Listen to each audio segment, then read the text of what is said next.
You're listening to The World at 8 with Lynn Mozart.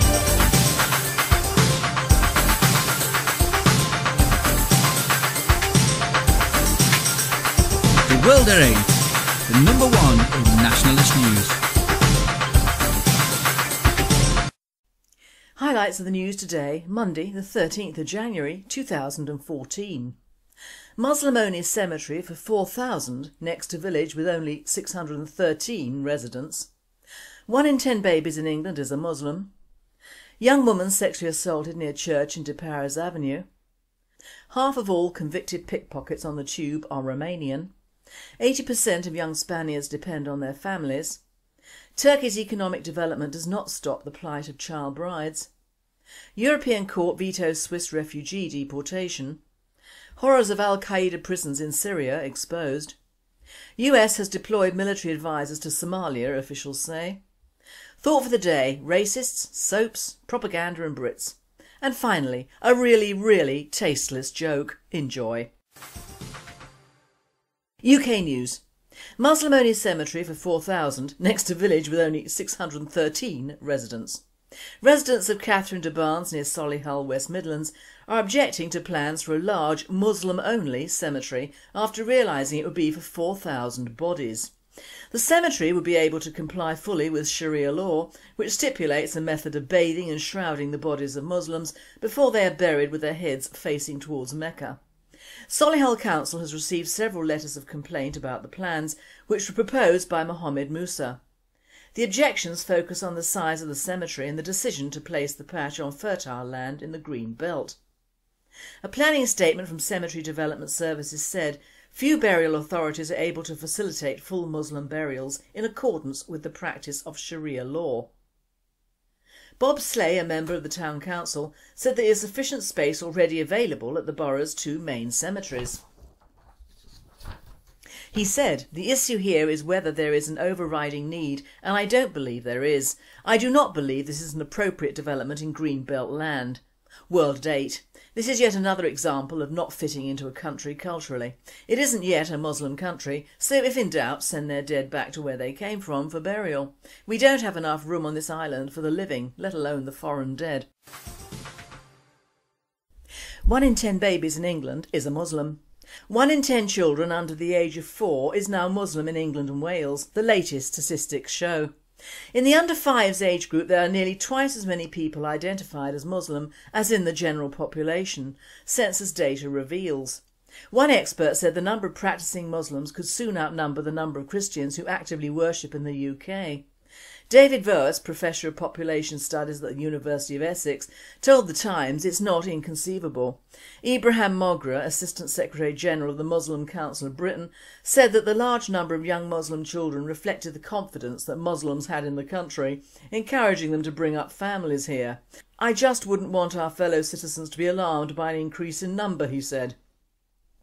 This generation is very much British. They feel very much this is their home. It's not about Britain becoming a Muslim country, but about Britain enabling the practice of Islam, which gives confidence to the vast majority of Muslims. It's a great country to regard as our home. World at 8. Bollocks. It's where they get virtually everything free, as well as being safely thousands of miles away from the places which Islam has made unlivable in for some. We need to stop any more Muslim invasions and start deportations, or rules to make their lives a bit more realistic in a foreign land. No halal, no mosques, no polygamy, no benefits, no businesses or property ownership, alias like other non-immigration countries. Young woman sexually assaulted near church in Perverse Avenue. A woman was sexually assaulted on her way home from a night out with friends in Bedford in the early hours of Sunday morning, January the 5th. The 19-year-old had been in the High Street area and phoned her boyfriend to come and pick her up. However, she decided to walk towards his home to meet him, and when she reached the trees just past the church in Perverse Avenue, she was suddenly grabbed by a man who pushed her over and pinned her to the ground. Police say that while she was struggling with him, her phone rang, and this seems to have spooked the attacker as he ran away, taking her white Samsung Galaxy phone with him. The woman was able to get up and fortunately was soon found by her boyfriend coming in to fetch her. The woman suffered cuts and grazes where she was pushed over. The offender is described as an Asian man in his 20s, slim build with a round face and short hair, wearing jeans. Half of all convicted pickpockets on the tube are Romanian. Figures released by British Transport Police show half of all convictions for pickpocketing on the London Underground are handed out to Romanians. Information revealed through a Freedom of Information request shows out of the 5,280 reported pickpocketing incidents on the London Underground between November 1st, 2012 and October 31st, 2013, there were just 170 convictions. Of those convictions, 52% were Romanian. An estimated 68,000 Romanians live in Britain, but there have been 28,000 arrests of Romanian people for serious offences over the past 5 years. World at 8, which bears out the World at 8 comments that Romanians have been here for years illegally, with or without the Schengen business. What are we going to do? Send all the illegal ones home to make room for the new legal migrants? European news. 80% of young Spaniards depend on their families.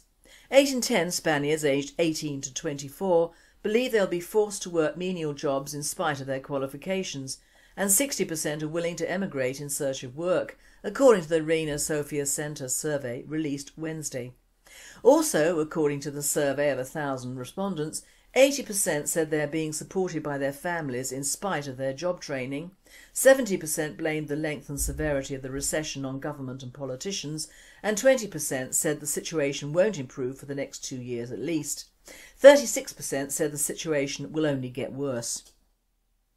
Overall, the study showed the economic crisis is undermining the survival and integration into society of middle and low income respondents and of those who quit school, and that it threatens the life goals and expectations of those who come from high income backgrounds and or are still enrolled in university. Turkey's economic development does not stop the plight of child brides. Economic growth and development in modern Turkey have not affected the ancient practice of arranged marriages between teenage girls and older men. According to the Interior Ministry, 134,629 persons under 18 were married off in Turkey in the last 3 years. Of these, 128,866 were girls, a rate 20 times higher than that of boys.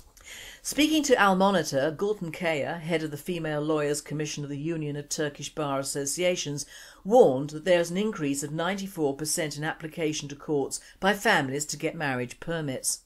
Underage marriages have a strong impact on teenagers and are often linked to poverty, lack of education or to religion. A recent study by Erhan Tunk, professor at Gaziantep University, looked at marriages with minors in various regions of Turkey. Tunk's team found that 82% of child brides are illiterate. This practice is most prevalent in Sanliurfa on the Syrian border, where the proportion of marriages with someone under 16 increases to 60%. And as in other countries in the Middle East, young brides usually end up with older men, widowers or even men who rape them. Turkish newspapers report cases of violence against children almost on a daily basis. World at 8. It is the way of Islam, and Turkey is entirely an Islamic country, not a European one. European Court vetoes Swiss refugee deportation.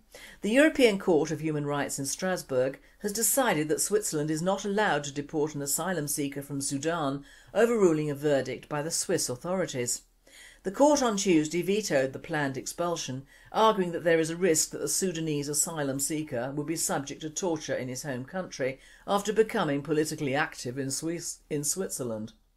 The judges in Strasbourg argued that the deportation was in breach of the European Convention and that not only people holding executive positions in opposition movements are in danger, but also all those who are suspected of supporting them. World at 8. Why should Europe concern itself with the awful machinations of places like Sudan? All these countries are being torn apart by the very people who run away when things become too difficult. Send them all back, perhaps they can fight to make their country better, instead of bringing our countries down. World news. Horrors of Al-Qaeda prisons in Syria exposed. Torture, indiscriminate killings and abuse in the manner, if not worse, than that suffered for decades in the prisons of the Syrian regime have been reported by civilians and rebels on their release from Al-Qaeda prisons in Aleppo in northern Syria.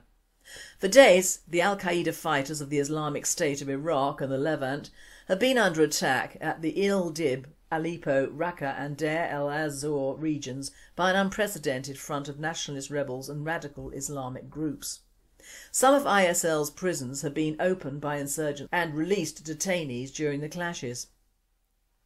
According to Syrian opposition sources, prior to the recent anti-Al-Qaeda offensive, about 1,500 people were being held in ISIL prisons. Some of the survivors of the inferno of Qadi Askar and Aleppo say that many of the detainees were rebels from anti-regime groups, including members of radical Islamic groups, and that many of them had been killed in jail. They killed them brigade by brigade. They, Al-Qaeda, would have continued until the entire country was under their control, one of the survivors said. World at 8. And yet our papers are still full of warring anti-Assad factions in our own backyard and seem to be backing, as usual, the rebel faction.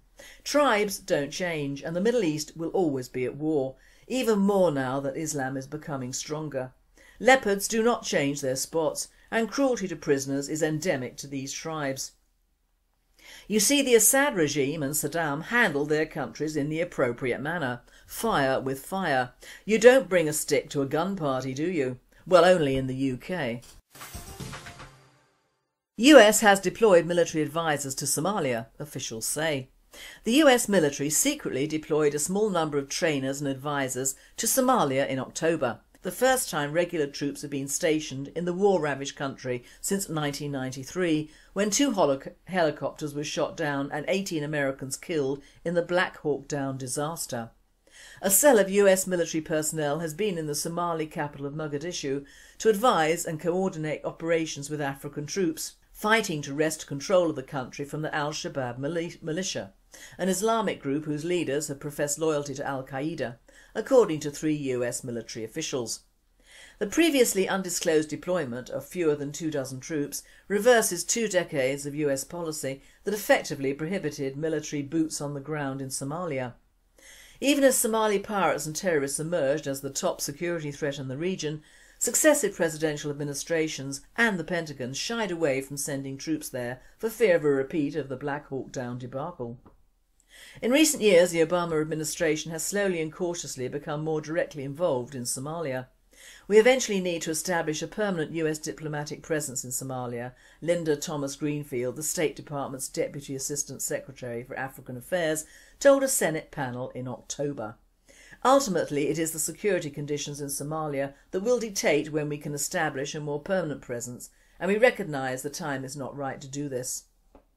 World at 8. Home from home for Obama. Florida citrus growers worry that deadly bacteria will mean end of orange juice. The sprawling citrus orchard that Victor Story toured recently sure looked like a steal at $11,000 an acre. The investors who owned it were going to lose money, and potential buyers such as Story might have stood to reap a handsome reward. But as he bumped along the 40 acres of groves in the large SUV, Story was taken aback by the sickly look of the trees. Their leaves were an inch shorter than normal and yellowing. Full-size oranges were still apple green. Other mature oranges that should have been the size of baseballs were no bigger than ping-pong balls. "That fruit's never going to be of any value," said Story, 68, who has been growing fruit all his life. He said his pickers wouldn't even bother to reach for it. "It's going to fall off the tree. It's never going to get squeezed," he said. These investors paid $15,000 an acre for that grove. I know because they bought it from a friend. I frankly don't think it will sell for $11,000. What Story saw in the orchard at Polk County, Florida wasn't an anomaly. It's the new norm in the Sunshine State, where about half the trees in every citrus orchard are stricken with an incurable bacterial infection from China that goes by many names. One of them, Huang Longbing, yellow dragon disease, and citrus greening. Growers, agriculturists and academics liken it to cancer. Roots become deformed, fruits drop from limbs prematurely and rot. The tree slowly dies. The bacteria is spread by a tiny invasive bug, also from China, called Asian citrus psyllid. It acquires the bacteria while feeding on the leaves of infected trees, then transmits it when feeding on healthy trees, akin to the way mosquitoes transfer malaria. Psyllids were first detected in a Broward County, Florida garden in 1998 and spread to 31 other counties within 2 years. The Asian strain of the bacteria was discovered in 2005 just south of Miami. The disease ruins the look and taste of the fruit but isn't known to harm humans. Florida citrus, which provides up to 80% of US orange juice, has been hardest hit, but the disease, which also has an African and Latin American strain, also has been detected in Georgia, Louisiana, Texas, Arizona and California. It spread to other parts of the world including Mexico, India, Sub-Saharan Africa and Brazil, which provide nearly 20% of the orange juice Americans drink. In each case the impact to citrus has been devastating. Worldwide concern prompted 500 scientists from more than 20 nations to gather in Orlando last February for a conference on huanglongbing. Despite the fact that nearly $80 million has been poured into research on the disease, scientists still don't know how to eliminate the bacteria or remove it from the trees. World at 8. Sounds like a dirty Chinese joke, doesn't it? Yet another example of the sodding yellow peril that is Chinese. Why can't they keep their diseases to themselves? Perhaps a psyllid that kills Chinese only could be invented. We should never have allowed China to open up and export anything. Most things that kill plants and animals and indeed people originate in China. Thought for the day. Racists, soaps, propaganda and Brits. Now we are a strange lot, aren't we? We're exhibiting all the good and bad manners of true islanders, even though the rest of Europe seem hell-bent on making us either a state or an annex of Europe, and behold, the rest of the world are also intent on making sure we, as an island, contain vast numbers of every nationality in that world, so that we lose track of exactly who we once were. Put this with a steady stream of propaganda within our educational systems and media, and the job is almost done. The one telling statement that came out of the Sherlock Holmes series last night was when the villain, who is of course white, fascist and rich, came out with the premise that the UK is a trial ground for the rest of the world, and if it works in England it'll work for other countries. And that is one of the truest statements to come out of the BBC in years. Here we are sitting on a small island in the North Sea adjacent to Norway and Sweden on the globe, and if it weren't for the Gulf Stream we'd be covered in snow most of the year, and it certainly is not our climate or friendly nature that attracts the millions of migrants it has done. It's our benefit system and also our apparent ignorance of what accepting these millions does to our own country over a period of time. So our previously green and pleasant land is under invasion from the entire world, and only just now, this year, have any vague rumblings of anti-immigration been heard from anyone not a nationalist, or in fact those who have spent their political lives badgering and belittling the nationalist creed, which has been mainly based on being anti-immigration. Now suddenly it is accepted, and I find that very strange indeed, and yet another facet of the two-faced Brit establishment. Being a nationalist means you put your country and your people first when it comes to benefits, handouts, jobs et al, and by virtue of doing just that, this means that anyone who is not your tribe or partially your tribe is going to miss out, and anyone who's coming into the country will also get short shrift, and there's a reason for this. In practical terms, which we're only just cottoning on to in the UK, you cannot give all to the world all the time and ignore your own tribe. It isn't fair, and it isn't even financially viable in this day and age. For years our various governments have encouraged immigration from the furthest corners of the world, peoples who have no history with England and share absolutely no cultural or religious ties with us at all, and we've been paying out for the privilege to boot. For at least 40 years we, the taxpayers, have been handing out money to peoples from Asia, Africa and India, and countries we'd rarely heard of before then, in the form of help and benefits. They have received money for cars, phones, interpreters to help them fill out forms for more money, carers, social welfare help, houses adapted for their religious wants, polygamy paid for and accepted in a Christian country. Their children have been educated and further educated for free, and their sick and retarded cared for by our NHS and social services. We have been bullied and told that these people are necessary for our survival, as all the Brits seem to want from any migrant is a takeaway, and the effect this has had on our high streets, towns and villages is enormous, but has been steadily ignored for the last several decades, so as not to halt the flow from abroad or the unreported invasion. Now, all of a sudden, the Eastern Europeans are taking the flak for all the mistakes that our governments have made over the last 4 generations, and wow, we've suddenly woken up to the fact we have strangers in our midst. However, they're not quite as strange as all the strangers we have had colonising our towns and cities and hardly fitting in with their very different dress, cultures and religions, being painfully obvious to be honest.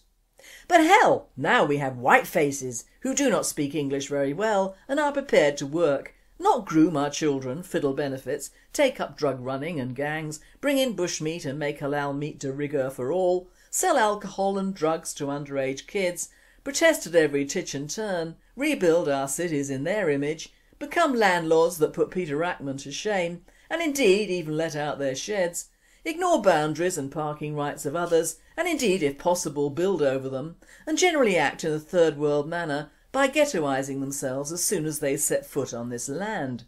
So excuse me if I find this sudden concern and very mixed message from the main political parties a bit farcical in the extreme.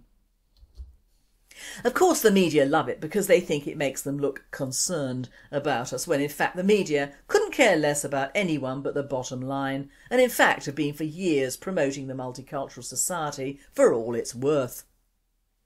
So we are now seeing multiculturalism in all its ghastly glory on the TV night after night, and at one point I would make is that throughout time the one way one person or tribe recognised another is from the appearance of that person or tribe. You can't get away from it. It isn't racist, it's human nature. If you're not unfortunately blind or have bad sight, this is the faculty you learn to use when very young: your eyes. Why should you ignore the colour of a man's skin in recognising that man? What is wrong with different skin colour? You tell me. We are apparently discouraged from using this facility in describing a person or tribe and even in jokes. Since when did a person's colour or appearance take on such a hallowed form? Before racism reared its head, plus the multicultural invasion of our country, the black and white minstrels were great. Robinson's Gollywog always had a place in my heart and home, and we could laugh at Alf Garnett, and no one had heard the word racist being bandied about as if it were a normal sin. Chalky from Jim Davison ruled the heart, and I still love Chalky without reservation, and I miss him. I'm sure the West Indians loved him too, so who put a stop to Jim's comic career? The Human Rights Brigade or the Black Equality Prats? Certainly not the TV Oompa Loompas who insist on making Emmerdale something out of the Gaza Strip, where I've seen more people passing for white than should be necessary, and marrying out is de rigueur. Coronation Street has 2 new characters, one ex-Emmerdale and passing for northern white, and the other black, plus of course a plethora of gays all fancying one another, to which one girl commented on as being sweet. And of course EastEnders, which if it stuck to true stats would be totally black, Asian and Russian, but has to make do with quite a few black characters, all fancying whites of course, because we cannot have anything less than a black-white partnership or Asian mix-up. And as the Archangel said, and thou must have gays, and we certainly do, currently in the form of the son of the new owners of the Queen Vic. Soon he'll be trouncing around with a sodding handbag. He's already let down the square bicycle, gorgeous though she is. So our TV friends are obviously trying to get the message across. We are a multicultural society, or words to that effect, but I would argue with that. If you have to justify something so much and harp on the positive facts when it means that we Brits have not accepted the message wholeheartedly, doesn't it? In one breath we are told to look at people of foreign blood and mixed races without noticing that they are just that. In short, a subliminal message is being sent out all the time, to our children, to our teens and to us. Accept, but don't notice, don't comment and don't question. Like Stalin and Big Brother 1984 style, once you start to notice and question, then the trouble starts. Why shouldn't I notice new black faces in a soap? Aren't they proud to be black or Asian or whatever? I don't particularly like massive amounts of different races in my country, but I don't judge them because of their colour, and they should not judge us for what we are. Why are the black races more than any other afraid of being black? In the States there is $100 million industry in hair straightening, false hair, weaves and wigs, and $80 million of it is to the black population of girls and women. It is the same over here, along with the awful false nails in zebra stripes. Now this is hardly celebrating one's ethnicity, is it? The only people to make any money out of this are the white suppliers of the awful chemicals used in hair straightening, and believe me, they send their little girls of 18 months to have their hair made natural. The Chinese and Koreans with their bits and pieces, and the Indians who take the hair from the temples and export it to the States and the UK. So in truth there is a form of slavery which the blacks will never admit, and they are bringing it on themselves. If I were black and had a wonderfully shaped head, I would wear my hair in a close crop and be proud to do something no other race could do. I had enough trouble at my school when my naturally curly black hair would not sit down and I couldn't wear my beret, and all my friends had long mousy pigtails which I wanted but I couldn't get. So I understand wanting to be different, but so much is made out of being black and yet they are denying being black, and no one can remark on them being black either. Perverse, isn't it, when we in the UK are told we must accept all foreigners and keep quiet about it, except apparently when they are white and European. The media must now accept that people should be able to remark on someone's colour if they need to. Why ignore what we are being forced to celebrate? If a rapist is brown, yellow or black, say so. If a criminal is black or yellow with pink spots, say so. Mixed race, say so. If you notice, if you step outside the law and you're white, it's all over the papers like a rash, with pictures and even your dog, and no one must talk about the elephant in the room. Now I cannot stand the Romas. I'm not too keen on Bulgarians or Romanians or Eastern Europeans of any ilk. But we've had the Arabs and Russians over here for years taking over London. So what gets me is the fact that we are still pro-Islam in this country, and it is the Muslims who don't like the Eastern Europeans and have history with them. This is why the media is full of white English benefit frauds, streets where the only good person is an elderly black man and the rest are evil Europeans, and I know for a fact that certain streets of Kent are full of Romas and worse. This is because the Europeans go to places where their pals went, and Kent and the south east and south west are prime targets, as are the vegetable farms of Lincolnshire. The Poles and others are not going to go to places like Birmingham, Manchester and Leicester because they have already been taken over by the Asian immigrants years before. Even High Wycombe in Bucks has a very high Asian population in the south east. We'll leave Southall out of it as has been lost for 30 years, so not much chance of Europeans finding a place there. I don't like unfairness, and we Brits are being treated unfairly, and the latest snippet of being nasty to the Eastern Europeans is not helpful. We Brits have been made to ignore different tribes coming into this country. We've been forced to look at them on the media in ever-increasing numbers and still not comment, as it is racist. However, when the invasion becomes mainly white from the EU, we are now being encouraged to be racist towards tribes fairly similar to our own tribes. Odd, isn't it? Now, I'm not for giving benefits to anyone who comes into the country, and indeed call for a total stop to all immigration from anywhere in the EU and the world in general. Our benefit system needs overhauling, as does our foreign aid dilemma. By the time we've paid out for many years and given foreign aid and manufacturing rights to the rest of the world, there's nothing left for us Brits or our country. Facts are facts. It doesn't matter what colour you are or where you're from. It doesn't matter if you've been here 40 years or 4 months. All benefits to all people who've come here or have children born here must be re-evaluated, and the same for us Brits. Although it is us Brits who will bear the cost socially of less money for education, health and social services in the long run. It isn't racist, it's tribalism at its best. Other countries practice tribalism in cruder forms and kill other tribes. We don't do that, but we are in danger of making a scapegoat of the wrong tribe as we get poorer as a country. Extreme immigration needs extreme measures, and shutting our eyes will not help.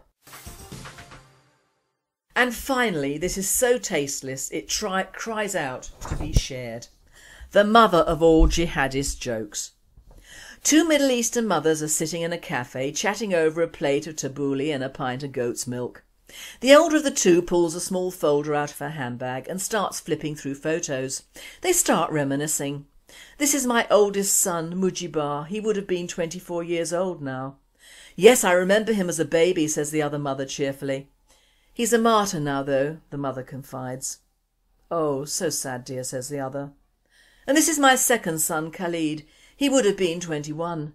Oh, I remember him, said the other happily. He had such curly hair when he was born. He's a martyr too, said the mother quietly. Oh, gracious me, said the other. This is my third son, my baby, my beautiful Ahmed. He would have been 18, she whispers. Yes, said the friend enthusiastically, I remember when he first started school. He's a martyr also, says the mother with tears in her eyes. After a pause and a deep sigh, the second Muslim mother looks wistfully at the photographs and searching for the right words, she says, "They blow up so fast, don't they?" You've been listening to The World at 8. I am Lynn Mozar and I wish you all a very good night.